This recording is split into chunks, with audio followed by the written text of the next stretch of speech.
माझ्या संस्थेचं नाव आहे जय साई नटराज नाट्य चित्रपट कला व सांस्कृतिक संस्था। या संस्थेचा मी अध्यक्ष आहे। संस्थेच्या माध्यमातून मी आज 15 ऑगस्ट या निमित्त सर्व भारतवासियांना मनापासून हार्दिक शुभेच्छा देत आहे। 2024 15 ऑगस्ट 2025 15 ऑगस्ट पर्यंत आपल्या संस्थेने काय उपक्रम राबवले, आपण याची थोडक्यात माहिती द्या। 2024 15 ऑगस्ट पासून ते 2025 15 ऑगस्ट पर्यंत आमच्या संस्थेने विविध उपक्रम राबवलेले आहेत। त्यामध्ये आम्ही पुरस्कार वितरण सोहळे, त्यानंतर गरजू गरीब लोकांच्यासाठी आरोग्य शिबिर, त्यानंतर महिला घर संसार म्हणून बरेचसे काही घरामध्ये लागणाऱ्या वस्तू महिलांना आम्ही वाटप केल्या, त्यानंतर कलाकारांना आम्ही पुरस्कार दिले, वृद्ध अपंग या लोकांचं आम्ही सहाय्य केलं, मातृत्व या विषयासाठी आम्ही चांगल्यात चांगलं सहाय्य केलं, त्यांना किट वगैरे देऊन संस्थेमार्फत आम्ही सहाय्य केलं। गरजू आणि गरीब मुलींच्या विवाह सोहळ्यामध्ये जाऊन त्यांना सहाय्य केलं आणि विवाह सोहळ्यासाठी सन्मान सुद्धा आम्ही अनेक विवाहामध्ये दिलेला आहे। 2025 15 ऑगस्ट पासून तर 2026 पर्यंत आपल्या संस्थेने काय नियमावली ठेवली? 2025 आज 15 ऑगस्ट पासून पुढील येणारा 15 ऑगस्ट 2026 पर्यंत नवीन नियमावलीमध्ये आम्ही मागच्या वेळेस जे कार्य केलेलं आहे, उदाहरणार्थ वृद्ध अपंग यांना सहाय्य, राष्ट्रहितार्थ आम्ही कार्य केलेलं आहे, संविधान जनजागृती यासाठी उद्देशिका वाटप आणि संविधान वाटप केलेले आहे।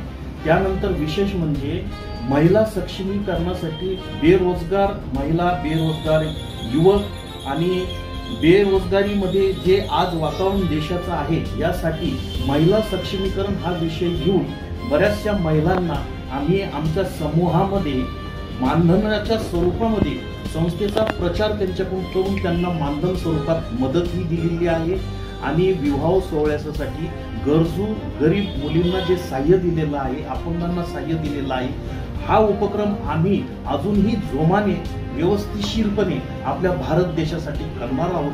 जरी ही संस्थेचं रजिस्ट्रेशन हे महाराष्ट्राचं असलं तरी या संस्थेने महाराष्ट्र राज्य आणि अनेक राज्यामध्ये देशहिताचं कार्य केल्याच्यामुळे मला त्याचं समाधान आहे। मानोत्कर साहेब, आपण चांगल्या प्रकारे आपल्या संस्थेमार्फत सामाजिक कार्य केलं, त्याबद्दल आपले खूप खूप धन्यवाद।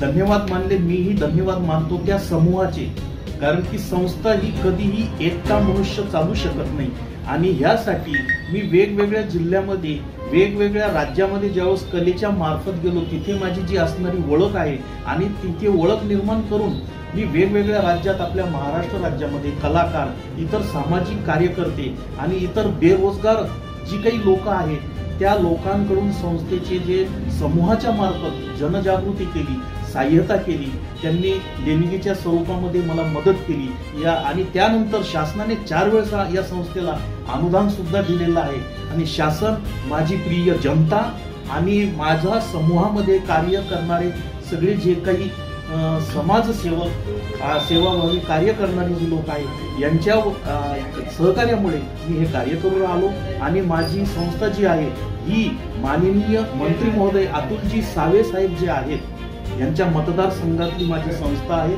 आणि माझे प्रेरणास्थान म्हणजे माननीय मंत्री अतुलजी सावे साहेब आहेत। त्यांनीच माझ्या संस्थेचा जो संविधान उपक्रम मला राबवायचा होता त्याच्यामध्ये सहकार्य केलं आणि त्यांनी या उपक्रमाचं उद्घाटन सुद्धा केलेलं आहे, म्हणून मी साहेबांचं सुद्धा एक मनापासून मी त्यांना धन्यवाद देतो, मी त्यांचा आभारी आहे। आदरपूर्वक नमस्कार। आदरपूर्वक नमस्कार। जय हिंद, जय भारत।